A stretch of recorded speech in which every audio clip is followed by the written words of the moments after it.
जय हिंद, वंदे मातरम। आज हम लेके आ गए हैं क्लास 12th का अध्याय 2 राजा, किसान और नगर। विषय है इतिहास।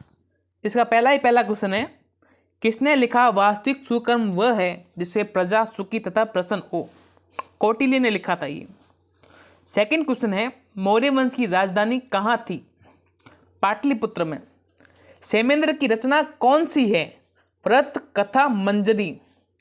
धर्म की शुरुआत किसने की थी। सम्राट अशोक ने। मौर्य वंश का संस्थापक कौन था। चंद्रगुप्त। इंडिका किसकी रचना है। मेगास्थनीज की। किस गुप्त शासक को लिच्छवी दोहित्र कहा जाता है। समुद्रगुप्त को। अंडाल क्राइकल कौन थी। एक अंडाल क्राइकल महिला संत थी। समुद्रगुप्त की तुलना किस यूरोपीय शासक से की जाती है। नेपोलियन से की जाती है। मौर्य वंश का अंतिम राजा कौन था। वरदत्त। चंद्रगुप्त की मृत्यु कहाँ हुई थी। श्रवण बेलगोला में। चंद्रगुप्त मौर्य किस धर्म का मानने वाला था। जैन धर्म का। मौर्यकालीन टंकसाल का प्रधान कौन था।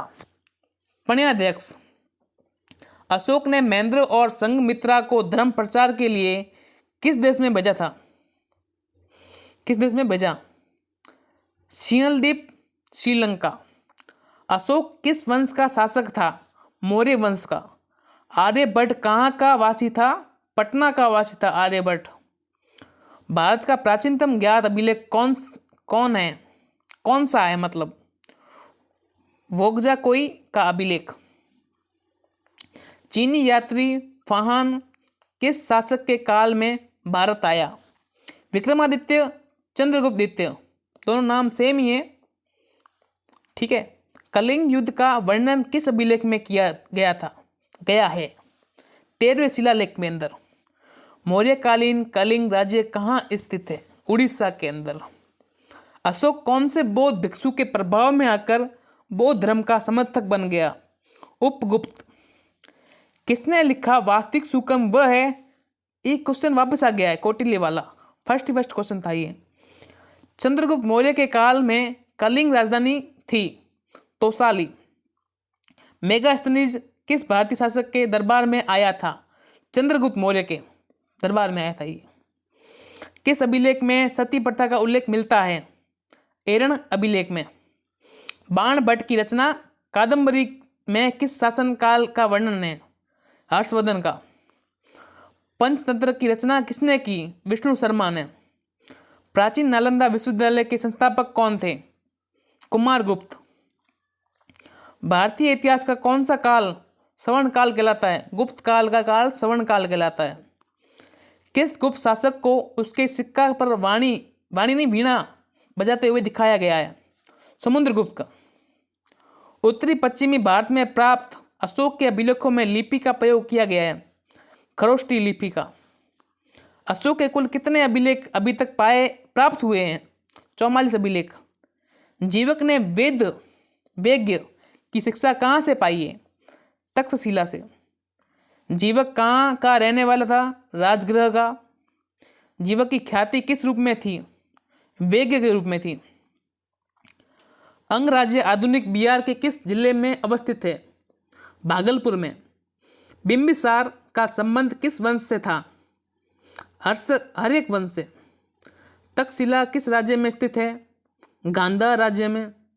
धर्म विजय का उल्लेख अशोक के किस शिलालेख में है। 13वें शिलालेख में है। कालिदास किससे समकालीन थे। चंद्रगुप्त के सेकंड के। भारत का नेपोलियन किस शासक को कहा जाता है। समुद्रगुप्त को। पाटलिपुत्र नगर की स्थापना उदयन ने किस नदी के संगम पर की थी। गंगा, सोन, पुनपुन। रथमुसल नामक आक्रामक यंत्र का प्रयोग किस जनपद में सबसे पहले किया गया था। मगध में। त्रामलिपि बंदरगाह अवस्थित था बंगाल में। इलाहाबाद प्रशस्ति का लेखक कौन है। हरिसेन। चाणक्य भारत के किस शिक्षण संस्थान में अध्ययन किया था। तक्षशिला विश्वविद्यालय में। शक संवत की शुरुआत कब से मानी जाती है। 78 ईस्वी से। विश्व में पाई जाने वाली पहली धातु थी तांबा। अपने स्वयं के खर्चे से सुदर्शन झील की मरम्मत किसने कराई थी? रुद्रदमन ने। अर्थशास्त्र के लेखक कौन थे? कौटिल्य। वेदों की संख्या कितनी है? 4 वेद हैं, ऋग्वेद, यजुर्वेद, सामवेद व अर्थवेद। माल विक्रम गनी मित्र किसकी रचना है? कालिदास की। जीवक वे किस वंश के काल में थे? हर्यक वंश के काल में थे। छात्रों, अगर ये वीडियो पसंद आया है तो वीडियो को लाइक करें, शेयर करें, सब्सक्राइब करें। आप लाइक नहीं करते हो तो मोटिवेशन लो होता है हमारा, तो इसके लिए लाइक करें। धन्यवाद।